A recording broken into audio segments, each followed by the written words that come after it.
Hi, my name is Barbara Mendes-Jorge, and I am a sustainability communications expert based in Brussels, Belgium. It's a pleasure to welcome you to this edition of Let's Talk Sustainable Business, a series brought to you by the Conference Board. This is the second instalment of our two-part conversation with Anne-Sophie Garrigou, Director of Editorial and Campaigns at Climate KIC, a European agency tackling climate change through innovation. If you haven't listened to part one yet, please do go back into our catalogue to listen to it first. Welcome back, Anne-Sophie. Hi, Barbara. Thanks for having me again. Thank you. So, in part one, we talked about your experience attending climate conferences, the UNFCCC COPs, and the role businesses can play in climate diplomacy. In part two, I'd like to get into more granular detail of what goes on at climate conferences and how you feel their role has evolved over the years. So, are you able to estimate how many international climate conferences like the UNFCCC COPs that you've attended over the years, or is it too many to count?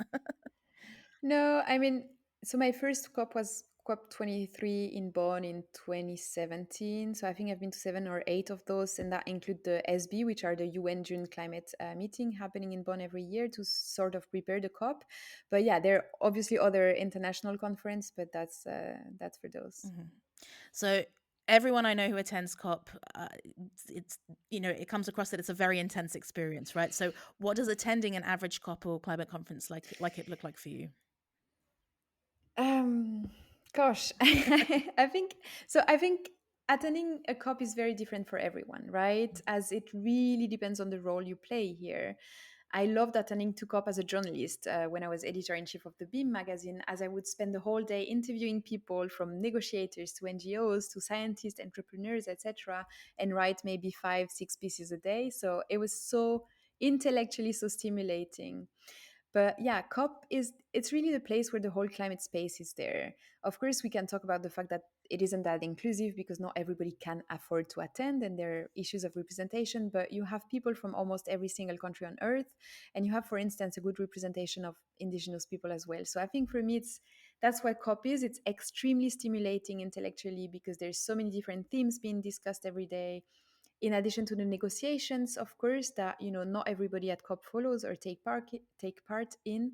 You have about 60 pavilions, most of them from countries, each of them featuring a dozen events per day. So depending on your contacts, on your own work in the climate space, you have an incredible amount of discussion to listen in. You have massive FOMO, the fear of missing out, during COP, because you can only attend like 0.1% of the events that are happening there.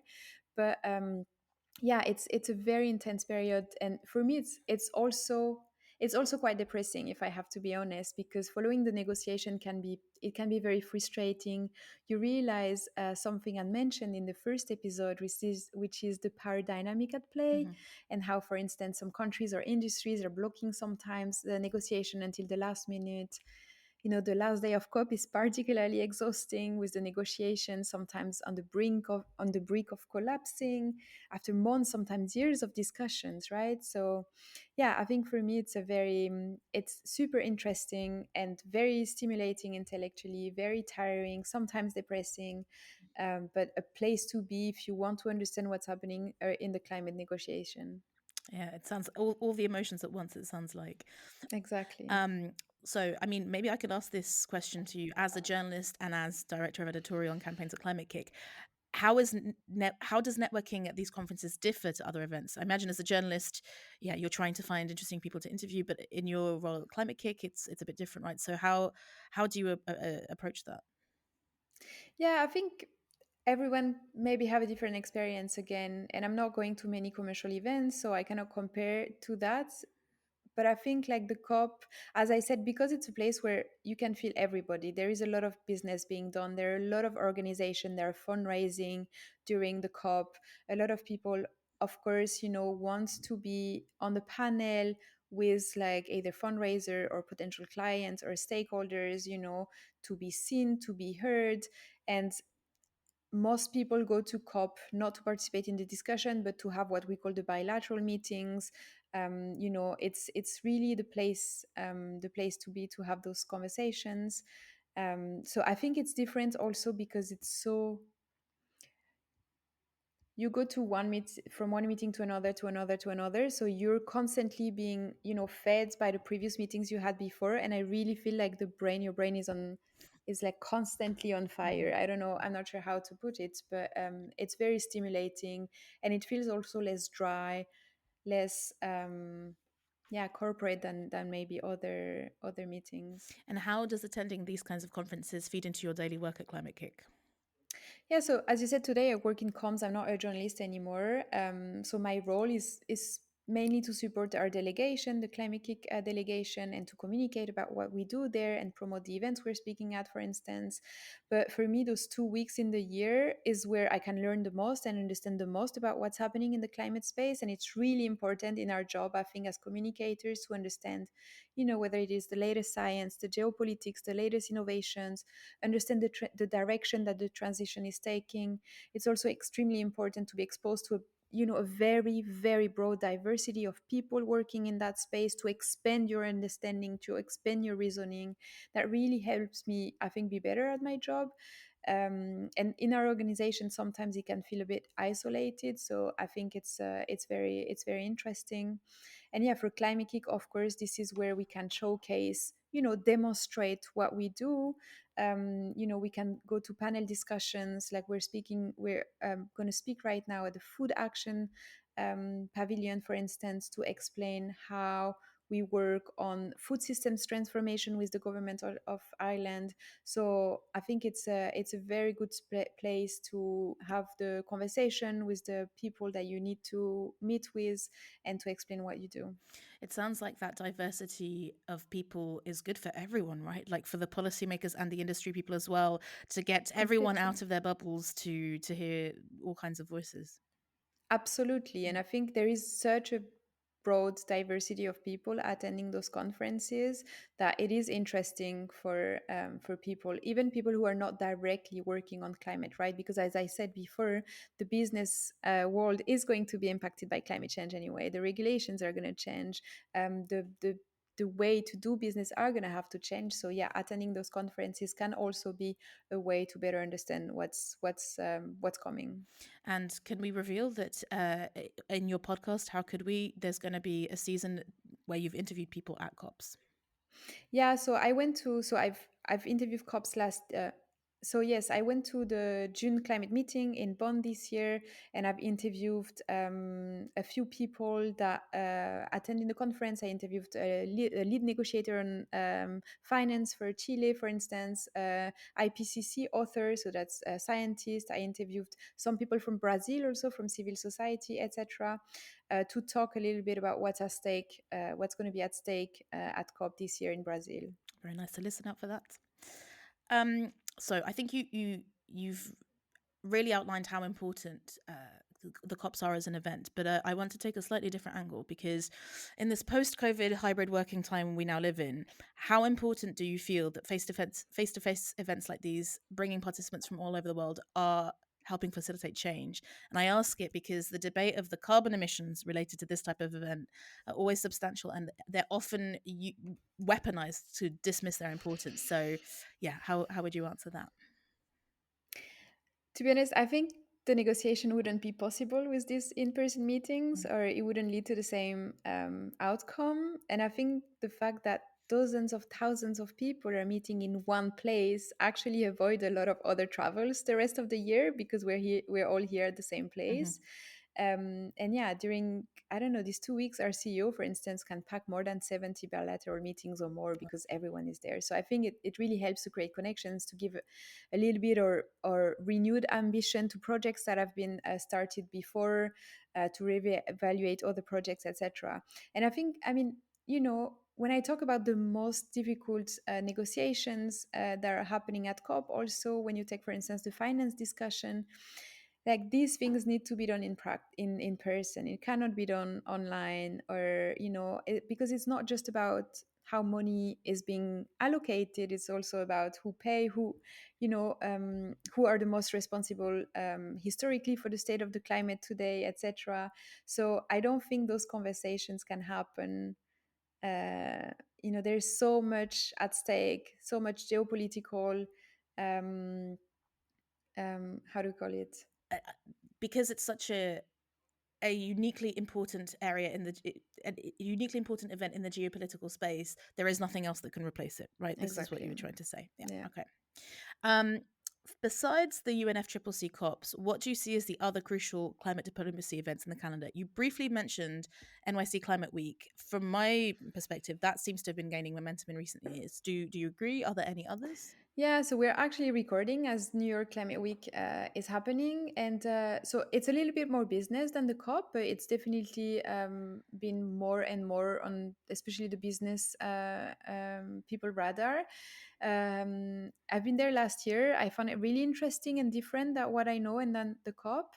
Mm-hmm. And the Climate Week is also happening around the corner of the UNGA, which is the United Nations General Assembly. You might have heard some of the discourse in the Mm-hmm. news in the past weeks. But there are, of course, so many other spaces that are essential, right? There used to be regional climate weeks that were organized by the UNFCCC, but they had to cancel them recently for budget reasons. There is the high-level political forum on sustainable development that people call the HLPF every year, which is also very interesting. It's in the US in July. So there are a lot of different events, and I think the UNFCCC COPs are interesting because of the geopolitical at play, because of the negotiations, because everyone is there. But of course, depending, what people are working on, they might be better off to go to the circular economy conference somewhere or Mm-hmm. something like this. But I think those are the most. This is where this is where countries agree on the ambitions for the next few years. So I think this is why we should put so much spotlight, and actually why people should be interested in COP, and not only in attending, but in, listening to what's happening, reading the news. And I have actually a few recommendations Mm-hmm. later on if we want to talk about this on how to follow. I mean, well, my next question to you was going to be that you're attending the upcoming COP in Belém. What preparation are you doing for it, and what are you anticipating? So maybe you could roll in the recommendations Yeah. as well for this one. I'm starting to prepare, but in fact, for me, the most important is to try to stay constantly up to date, right, with what Mhm. is being talked about in the climate negotiation space. So I read a lot, and yeah, there is a few resources that can help people if I can Of name them. course. So the IISD website, it's the International Institute for Sustainable Development. It's a think tank, and it's really great to follow what's happening, especially around climate negotiation. And then in terms of media, I would advise like Climate Home News, which is fantastic, and Carbon Brief as well. And both of them, they have newsletter, and they are very interesting, and that can help people keep up to date. So yeah, as I said, I've been to the June climate meeting in Bonn, which is also helping to prepare, to start conversation with some stakeholders, to understand what are the themes that are going to be the most important for COP. And now we're at the point where we are organizing panels, on with different stakeholders that we're working with at Climate KIC. So yeah, I think it's a bit difficult also to answer your questions on what I'm anticipating, Mm-hmm. because COP is really an exercise in multilateralism, and they're really decisive to understand what's going to happen in the next few months. But you cannot always anticipate, or at least I cannot anticipate what's going to be happening. I'm a bit more positive this year than previous years, I have to say. Mm-hmm. I think the COP30 presidency have been communicating a lot about its ambition. They send letters to the parties, and they were always well written.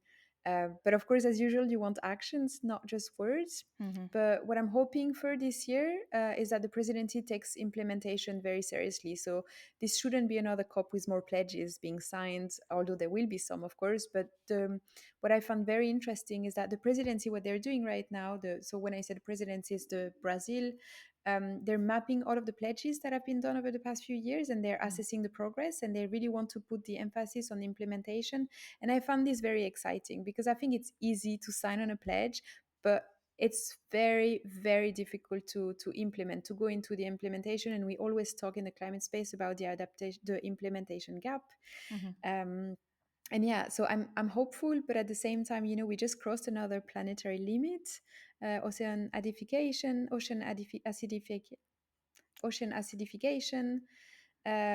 We know now since this summer that we surpassed the 1.5 limit of warming that Paris agreed to stay below at the Paris Agreement. and yeah, we know that we're not there in terms of the level of ambition and the scale of effort that are needed. So I think it's very difficult. And I was reading this morning, actually, in preparation of this interview, to the latest news a little bit, and BP, so the oil giant, they expect that the global net zero target for 2050 will not be met, right? And they're not saying this to say we have to continue, but also we have to continue with fossil fuel, but also because basically the pledges haven't been enough. They're not enough. And yeah, I think one thing that is really important for this year, and that makes me kind of that I'm really keeping an eye on, is the national climate plans. So the NDCs, the national determined contributions under the Paris Agreement. So that's what I said in the first episode, that we're kind of new. Mm-hmm. And then this year, all countries have to release their updated climate plans, before the start of the COP or by the end of September. And yeah, initially the deadline was February, right? But Mm-hmm. given that only a handful of countries had released theirs, the UN extended to November. And now China just announced its plan to only cut emissions by like 7 or 10% below peak level by 2035.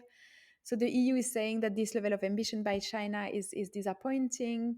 But then at the same time, von der Leyen just announced that the EU 2035 reduction target would be somewhere between 66 and 72% on 1990 levels.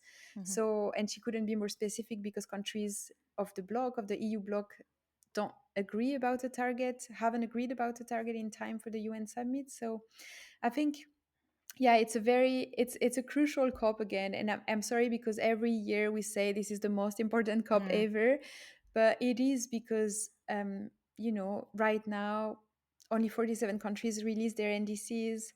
150 are missing, including like major economies like India, Indonesia, Mexico, Saudi Arabia.